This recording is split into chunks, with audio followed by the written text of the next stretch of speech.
Apa hukumnya ngefans dengan ustadz padahal saya sudah punya suami?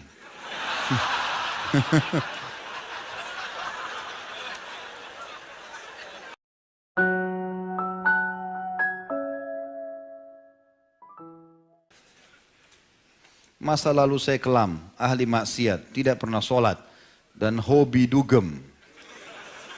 Saya juga mantan pekerja bank. Ingin saya tanyakan, apakah saya harus taubat nasuha atau taubat biasa saja? Tidak ada taubat biasa. Harus nasuha. Bagaimana caranya taubat biasa ini? Apalagi antum Masya Allah tidak sholat, hobi dugem ini segala macam. Ya. Nasuha artinya serius. Ya. Betul-betul meninggalkan, sudah kita jelaskan tadi. Jadi harus taubat nasuha. Yang kedua, apakah harus sholat taubat dan mandi taubat? Kalau mandi saya tidak tahu. Ya. Yang saya tahu ada sholat iya. Tapi taubat nasuha syarat tadi sudah disebutkan Syekh Utsaimin rahimahullah 5 hal. Tidak masuk dalamnya sholat. Tapi memang ada hadis yang menjelaskan tidak ada seorang muslim yang berbuat dosa, dosa kecil atau besar, kemudian dia berwudu yang sempurna lalu dia sholat 2 rakaat kemudian dia istighfar, kecuali Allah akan ampuni dosanya. Kalau dia ingin sempurnakan dengan itu nggak ada masalah. Tapi tanpa sholat tobat pun insya Allah diterima, asal dia penuhi syarat-syarat tadi. Apakah tobat saya diterima mengingat dosa saya sangat banyak? Saya takut sekali Ustaz. Ya, diterima. Tadi sudah kita bacakan dalilnya.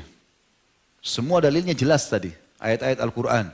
Terutama tadi surah Az-Zumar, ya, ayat 53 tadi ya, surah nomor 39.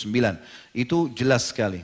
Orang yang melampaui batas, katakan pada hamba yang melampaui batas, maka jangan mereka putus asa dari rahmat Allah. Allah mengampuni semua dosa-dosa. Allah Maha Pengampun dan Maha Pengasih. Tapi yang nasuha itu teman-teman, kalau dia sudah taubat, dia nggak mau kembali lagi memang. Udah nggak akan mau kembali. Terus dia berusaha mempertahankan istiqomahnya. Dan teman-teman harus tahu ya, kalau ada yang mengatakan Ustaz setelah taubat kok kayak susah hidup saya. Itu prosesinya. Proses. Antum sekarang bermaksiat kepada Allah 20 tahun. Lalu kemudian antum taubat. Sehari terus tiba-tiba jadi baik semuanya.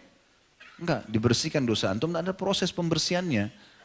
Antum lalui suka dukanya. Kadang-kadang orang kalau dia ikhlas, Allah kasih dia sebulan, 2 bulan, 1 tahun, kemudian baru menjadi baik keadaannya, wajar, itu proses, nikmati prosesnya, gitu kan? Sama orang lagi berobat, dosisnya, insya Allah setelah dosis obatnya habis dia akan sembuh gitu ya. Seperti para sahabat ketika memuliakan Rasulullah SAW adalah menciumnya. Bolehkah kita mencium tangan orang yang kita hormati karena ilmunya atau karena kesepuhannya, seperti orang tua, paman, bibi, tetangga atau guru-guru kita? Dan bolehkah kita memuliakan orang yang kita sayangi dengan cara kita mencium tangannya juga seperti pasangan hidup ataupun anak-anak kita? Boleh saja. Ya, ini pernah ada terjadi kesalahpahaman tentang masalah penyampaian saya dulu ya. Saya dulu pernah hadapi teman-teman, ada orang tua di masjid, itu kemudian sudah mungkin posisi seperti orang tua saya, seperti ayah saya. Tiba-tiba mau cium tangan. Saya bilang, kalau saya jangan dicium tangannya Pak. Makanya di penyampaian saya di YouTube itu pernah saya bilang, kalau saya jangan dicium. Ya. Saya tidak merasa saya berhak untuk itu. Tetapi kalau saya kepada ayah saya, ya, atau kita istri mungkin pada suaminya, atau mungkin orang tua bercanda sama anaknya, anaknya masih kecil, itu nggak ada larangan masalah. Atau gurunya mungkin ya, kalau memang dianggap itu sesuatu yang layak, insya Allah tidak ada masalah. Allahu a'lam. Tolong doakan kami Ustaz, agar kami setiap mengikuti kajian Pak Ustaz dapat ilmu dan akhlak yang baik, agar kami bisa mengajak saudara kami yang belum mengenal sunnah. Insya Allah, mudah-mudahan. Allahumma amin. Yang penting kita ikhlaskan niat ikhwan dan akhwat sekalian. Ya. Dan setiap datang dalam majelis ilmu, tidak usah lihat siapa yang menyampaikan, tapi apa yang disampaikan. Tidak usah pilih orang yang antum belajar, tapi apa yang sedang disampaikan itu. Ilmu benar, sesuai dengan wahyu terima, amalkan. Itu yang penting. Ya. Di sekolah ana sholat asar dimundurkan menjadi pukul 15:15, ya 3:15 kurang lebih. Baru melakukan sholat asar berjamaah karena masih ada jam pelajaran di kelas. Bagaimana hukum menunda sholat karena masih ada pelajaran di kelas Ustaz? Dan di sekolah ana masih ada pelajaran tentang musik dan menggambar makhluk hidup. Bagaimana seharusnya sikap saya Ustaz? Ana masih sekolah 3 SMP. Doakan ana Ustaz agar bisa istiqamah di manhaj salaf hingga akhir hayat. Dan ana mendapatkan hidayah sunnah yang mulia ini dari video antum di YouTube. Semoga semua yang ada di majelis ini dipertemukan kembali dalam surga firdausnya. Dan semoga antum sekeluarga selalu dijaga oleh Allah SWT. Sama-sama insya Allah. Kalau masalah menunda ini masih ada pelajaran dan insya Allah masih di waktu-waktu seperti ini menurut para ulama yang pernah saya pelajari itu tidak ada masalah. Kami juga dulu waktu masih di Madinah itu di kampus kami kalau misalnya meja ini dianggap kampus kami itu ada masjid utama. Masjid jami'nya kampus itu menampung mahasiswa umumnya. Tapi di dalam ada 5 fakultas agama, ada Al-Quran, ada hadis, ada dakwah, ada syariah, ada sastra Arab. Di setiap fakultas itu ada juga masjid-masjid. Ya. Nah biasanya kami di pelajaran terakhir itu memang pas pelajaran, itu pas azan duhur, menjelang azan duhur sekitar 15 menit baru masuk pelajaran. Setelah itu dosennya lanjut. Dan kita sholat berjamaah juga di fakultas kita. Ya, sebagian ulama masih membolehkan, masih dianggap itu di awal-awal waktu karena kita ada masjid sendiri dan kita menundanya karena ada masalah majelis ilmu. Dan bukan menundanya misalnya sampai menjelang waktu mau habis, bukan begitu. Tapi dalam waktu dekat, ya, waktu dekat. Baik masalah sikap pelajaran di sekolah, kalau ada masalah musik segala macam, ya berusaha coba untuk memberikan penjelasan, ya, atau mungkin minta sama orang tua bisa pindah ke sekolah lain, mungkin lah ya. Ya, bagi teman-teman, bagi kita yang sudah berpegang pada dalil yang tidak bolehnya musik, maka semestinya meninggalkan. Tidak mungkin kita membiarkan diri kita di situ kan. Tapi kalau misalnya pun tidak ada di kota itu cuma kita sendiri, ya, cuma sekolah itu tidak bisa dan seterusnya, maka kita coba hindari atau kita ngikutinya dengan kurh, tidak menginginkan masalah itu. Ya, dan kita tidak jadikan sebagai sebuah pegangan. Tentu lebih baik kalau kita menghindarinya. Allahu a'lam. Masalah ikuti pengajian ini alhamdulillah ini saya bersyukur kepada Allah SWT kalau memang betul akh ini masih SMP bisa dapat hidayah ya, melalui video alhamdulillah ini jazakallah khair ini berita baik buat kami tentunya karena memang harapan kami di YouTube untuk itu ya bagaimana supaya bisa sampai ajaran agama ini kepada kaum muslimin. Abu Sufyan sebagaimana dikisahkan bahwa ia adalah seorang penyair dengan tulisan-tulisannya. Bagaimana pandangan Ustaz mengenai penyair-penyair yang mana sampai hari ini masih banyak penyair-penyair tersebut? Dan bagaimana pandangan Islam mengenai penyair? Tadi sudah kita jelaskan ini. Iya kan? Salah satu daripada pelajaran adalah bolehnya syair dalam Islam selama syair itu tidak berbau kemaksiatan kepada Allah SWT. Dan saya sudah kasih contoh tadi kalau ingat tentang masalah syair yang dilantunkan oleh para sahabat di lokasi Khandak ya, di perang Khandak. Apakah kita boleh menjamin diri kita atau yakin kita adalah orang beriman dan mati dalam keadaan beriman jika kita bersungguh-sungguh dalam menjaga keimanan sebagaimana keyakinan Abu Sufyan? Apa bedanya dengan mentazkiyah diri? Boleh tentunya. Tazkiyah diri itu beda. Tazkiyah diri itu kayak memuji-muji diri. Ya. Itu beda. Tapi kalau kita yakinkan dalam diri kita memang saya adalah orang beriman kepada Allah sekarang, saya sudah tahu ini pelajaran yang benar, ini wahyu lalu saya istiqomahkan, saya motivasi diri saya untuk itu gak ada masalah. Bagus malah gitu kan. Sebagaimana para sahabat memotivasi diri mereka kalau mereka dalam manhaj yang benar, dalam metode yang benar, ya, pola hidup yang benar, lalu mereka mempertahankan ajaran Nabi SAW sampai meninggal. Jadi beda kalau tazkiyah diri itu memuji diri, itu dilarang dalam Islam. Gitu kan. Kamu sudah berapa lama di majelis ini? Saya sudah 3 tahun lalu. Enggak ada angin, enggak ada apa. Mau 3 tahun, mau 5 tahun, enggak ada urusannya. Jadi kan enggak usah dipuji diri di situ. Ya. Mau bertanya soal ajal yang Ustaz tadi bilang. Ajal tidak bisa dipercepat atau lambat. Waktunya sudah ditentukan. Pasti. Bagaimana dengan hadis yang mengatakan sedekah memperpanjang umur? Ini sudah dijelaskan oleh Ibnu Taimiyah rahimahullah.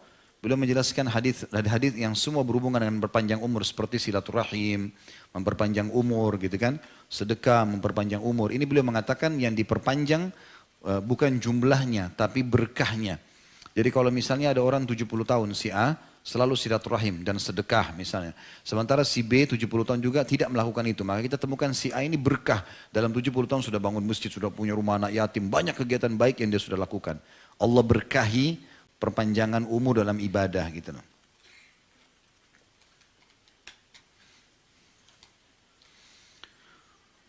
Maaf di luar tema, kenapa harus masuk ini?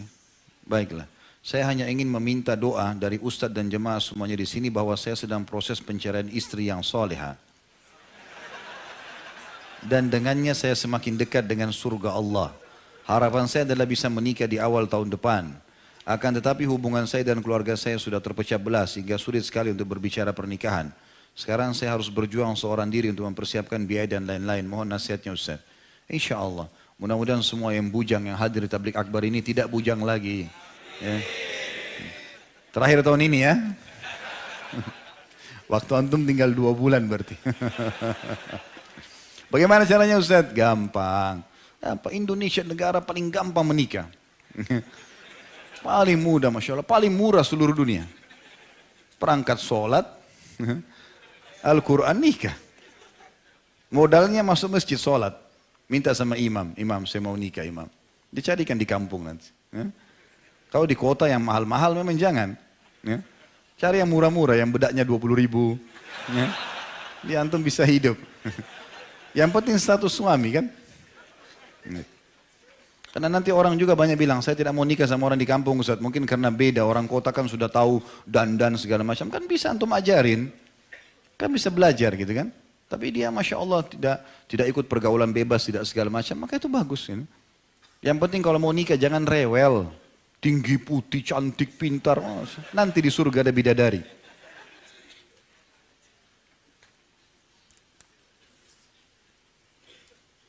Apa hukumnya ngefans dengan Ustadz? Padahal saya sudah punya suami.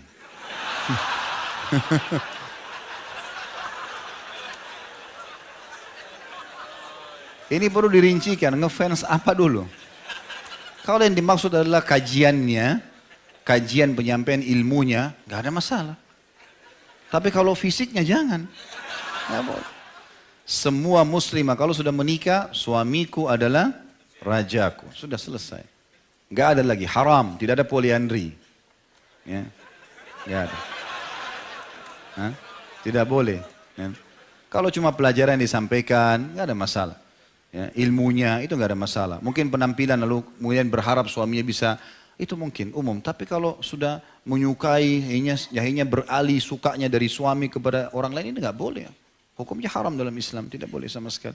Karena tidak ada poliandri kan gitu. Kalau poligami boleh laki-laki. Ya, pembelaan kepada sama jenis saya. Bagaimana cara mendakwai keluarga sendiri dan menjelaskan ke orang tua kalau kita pergi mengaji, pakai kerudung panjang, sedang mendekatkan diri kepada Allah. Karena ibu saya sedang bilang kerudungnya kepanjangan, jadi terlihat besar. Ini sudah sering kita bahasakan ini. Ya, caranya sederhana. Setelah ikut pengajian ikhwah dan akhwat sekalian, antum harus menjadi orang lebih baik dari sebelumnya. Gitu kan? Kalau sudah ikut pengajian teman-teman sekalian, ada orang tua lebih bakti, lebih santun, lebih ramah, lebih royal, lebih semuanya. Karena memang kita tahu itu ibadah. Harusnya begitu. Jangan orang tua kita nonton TV 30 tahun sinetron, antum baru ikut taklim seminggu, haram nih kayaknya. Lewat depan TV, matiin, bu neraka. Nah ini masalah. Gimana caranya 30 tahun diubah dengan langsung begitu? Kau ikut aliran apa nih nak berhenti? Nggak boleh. Harusnya lebih santun dan harus ada skala prioritas. Mana skala prioritasnya? Mungkin orang tua kita nonton TV dengan tidak sholat. Nah tidak sholatnya dulu ini yang diperbaikin. Pelan-pelan. Karena kalau keimanan sudah masuk dalam hati, dia akan mengubah semuanya. Gitu kan? Tidak bisa orang spontanitas teman-teman sekalian. Apalagi dasarnya kalau orang tidak ikut pengajian. Gitu. Banyak di antara ikhwah begitu. Akhirnya setelah mendengar, bagaimana caranya Ustaz ya? Coba dengarkan ceramah. Bukan harus ceramah siapa saja. Di antara para asatidzah yang mulia banyak Masya Allah yang berilmu. Maka dengarkan mereka dan coba kalau memang suka nontonnya. Ada beberapa ikhwas coba itu akhirnya orang tuanya mulai dengar sampai akhirnya menjadi penyebab hidayahnya juga. Atau kasih hadiah buku gitu kan.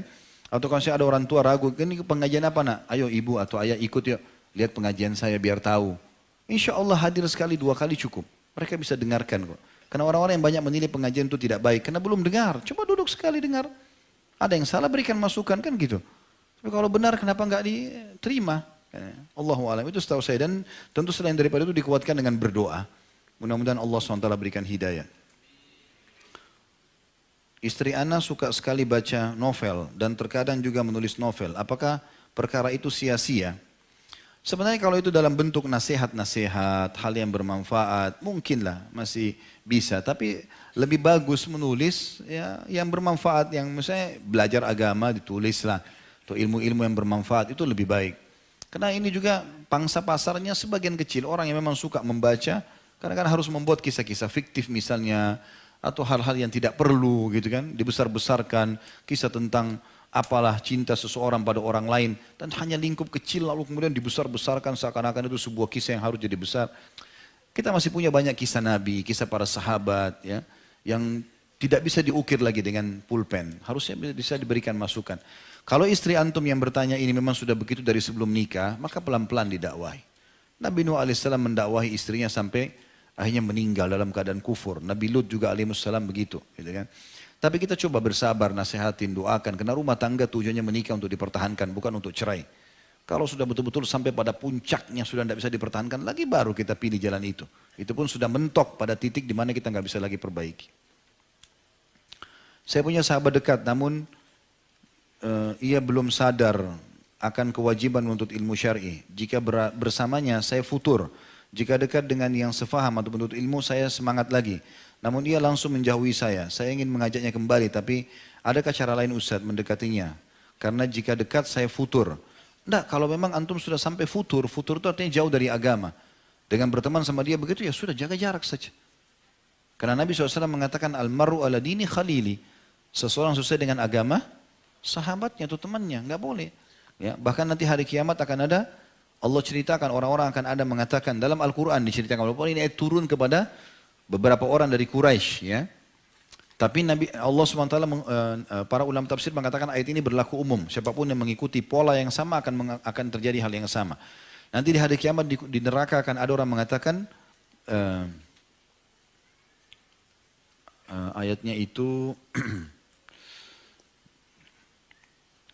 artinya potongan ayatnya begini, A'udzu minasyaitonir rajim, lam attakhidh fulanan khalila laqad adallani 'ani dzikri ba'da idh ja'ani. Ya laitani lam attakhidh fulanan khalila laqad adallani 'ani dzikri. Nanti hari kiamat akan banyak orang di neraka akan mengatakan, coba saat ini di dunia saya tidak berteman sama si fulan, dia telah menyesatkan saya setelah datang kepada saya peringatan. Ya. Ini turun kepada seorang dari Quraisy, sahabat Nabi SAW. Jadi Nabi SAW waktu melihat Hamzah masuk Islam, Hamzah masuk Islam ini gara-gara dia tidak sengaja ucapin kalimat. Dia bilang, apakah kau, ditunjuk Abu Jahal, berani mengganggu Muhammad sementara aku di agamanya, padahal dia belum masuk Islam. Akhirnya Hamzah pun berbicara dengan dirinya sendiri. Ya, dia kalau tarik kata-katanya dia malu dengan Quraisy, maka dia minta petunjuk sama Allah, mengatakan, ya Allah kalau agama ponakan Muhammad baik maka mudahkanlah. Maka besoknya dia masuk Islam. Nabi SAW berharap sahabatnya ini juga begitu. Maka Nabi undang dia makan, dia datang ke rumah Nabi SAW. Nabi bilang, dia undang Nabi SAW makan ke rumahnya. Maka waktu Nabi persilakan makan, kata Nabi SAW, saya tidak mau makan kecuali kau sudah masuk Islam. Kalau kau syahadat, saya mau masuk Islam. Saya mau makan. Maka dia pun syahadat karena mengikuti Nabi SAW. Nah rupanya dia juga punya teman lain, orang kafir Quraisy, tokoh Quraisy yang dengar itu. Kenapa kau masuk Islam? Dia bilang, saya cuma tidak enak sama Muhammad, dia tamu saya. Kalau gitu sekarang kau batalkan itu keislamanmu. Dan kalau perlu ludahi mukanya Muhammad, maka dia lakukan. Turunlah ayat ini kepada dia. Ya, bahwasanya dia akan menyesal pada hari kiamat. Nanti dia mengatakan, ya laitani lam attakhid fulanan khalila. Coba seandainya saya tidak jadikan si fulan sebagai teman saya. Laqad adallani ala dzikri ba'da idh ja'ani. Dia telah mendatangkan kepada saya kesesatan setelah datang kepadaku peringatan. Dari syarat-syarat taubat nasuha yang tadi Ustaz sampaikan, tidak terdapat syarat taubat. Tidak terdapat sholat taubat. Apakah memang tidak perlu sholat taubat? Lalu kapankah sholat taubat kita lakukan? Ini sudah saya jelaskan tadi ya. Bagaimana hukumnya bercerita mengenai kejadian di tempat kerja kepada suami atau istri? Misal cerita tentang bos yang kurang tegas. Apakah termasuk ghibah? Karena saya kerap saling bercerita kepada istri mengenai hal yang saya alami selama di kantor. Begitu pula sebaliknya. Saya takut ini ghibah, mohon penjelasannya Ustaz. Bisa masuk dalam bab ghibah. Gitu kan? Bisa masuk dalam ghibah. Lebih baik antum hindari. Kalau ada sesuatu yang kita hadapi di kantor teman-teman sekalian, kita nggak usah ceritakan kepada orang-orang. Kecuali memang dasarnya darurat sekali. Misalnya memang kita harus menceritakan itu karena kalau kita nggak tanyakan malah jadi masalah gitu ya. Artinya nanti kita nggak tahu solusinya dan kita tahu pasangan kita bijak. Maka boleh saja kita mengatakan, tapi tanpa menyebutkan nama. Misalnya kita mengatakan ada orang di kantor itu seperti ini. Ya. Kira-kira menurut kamu seperti apa? Ya. Misal contoh itu mungkin tidak ada masalah. Tapi kalau kita sampai sebutkan nama, kita dengan semangat, kita dengan jengkel, ini malah khawatirnya ya, nanti malah masuk dalam bab ghibah. Jadi hindari saja teman-teman sekalian. Dan saya sudah jelaskan tadi cerita Imam Ahmad rahimahullah untuk menasehatin, walaupun atasan kita, orang lebih senior di kantor, datang nasihatin, bilang baik-baik sama dia. Tapi insya Allah itu dengan cara kita sembunyi, ya kita tidak ya menasihati di depan orang. Karena para ulama mengatakan siapa yang menasihati orang lain di depan umum maka dia telah membinasakannya. Ya, sebagaimana kita juga tidak boleh puji kebaikan orang di depan orang lain. Ya, pernah ada sahabat sholatnya khusyuk, lalu ada sahabat di depan Nabi, sebelah Nabi SAW mengatakan, ya Rasulullah, saya suka sekali sholatnya orang ini. Kata Nabi SAW, kalau kau dengarkan itu saudaramu, kau akan binasakan dia. Maka kalau kita nasihatin empat mata, nasihatin baik-baik. Kalau sudah kita nasihatin tidak bisa, ya sudah. Dan teman-teman, tidak semuanya juga harus kita ceritakan. Kesian juga kalau antum sebagai suami, semua antum ceritakan kepada istri, kesian, jadi beban, gitu kan. Tidak semuanya juga, karena kalau kita ceritakan semua jadi beban buat dia. Dia sudah ada beban rumah, beban anak-anak. Sebenarnya sebagai laki-laki mestinya kita kalau pulang ke rumah, kita yang memecahkan masalah istri. Emang sudah begitu sebagai pemimpin. Antum punya masalah di luar banyak, oke. Sama istri kita juga pecahkan. Kecuali kalau istri kita betul-betul bijaksana. Nabi SAW tidak semuanya istrinya dilibatkan dalam pertanyaan atau minta diskusi gitu kan. Tapi pernah Nabi SAW melibatkan Ummu Salamah dalam keadaan tertentu. Seperti waktu terjadi kesepakatan Hudaybiyah. Nabi SAW waktu itu suruh sahabat cukur, tapi sahabat masih berharap mau berperang. Maka Nabi SAW masuk di kemah sedih. Ummu Salamah tanya, kenapa ya Rasulullah? Kata Nabi SAW, saya takut azabnya Allah turun. Allah sudah turun cukur, mereka belum mau, mereka masih berharap perang. Kata Ummu Salamah, ya Rasulullah, kenapa anda tidak mulai dulu? Dikasih saran. Maka Nabi SAW mengatakan, bagus kalau gitu. Ya, tapi di sini seperti keadaan untuk mendapatkan solusi saja. Bukan menceritakan keadaan orang-orang dalam bentuk aib misalnya ya. Maka itu lebih baik jangan, apalagi cuma masalah kurang tegas. Mungkin menurut antum, mungkin orangnya memang santun, gitu kan? Allahu a'lam. Baik, itu saja. Semoga apa yang kita bahas hari ini bermanfaat buat kita semua dan dijadikan sebagai tambahan amal kita pada hari kiamat.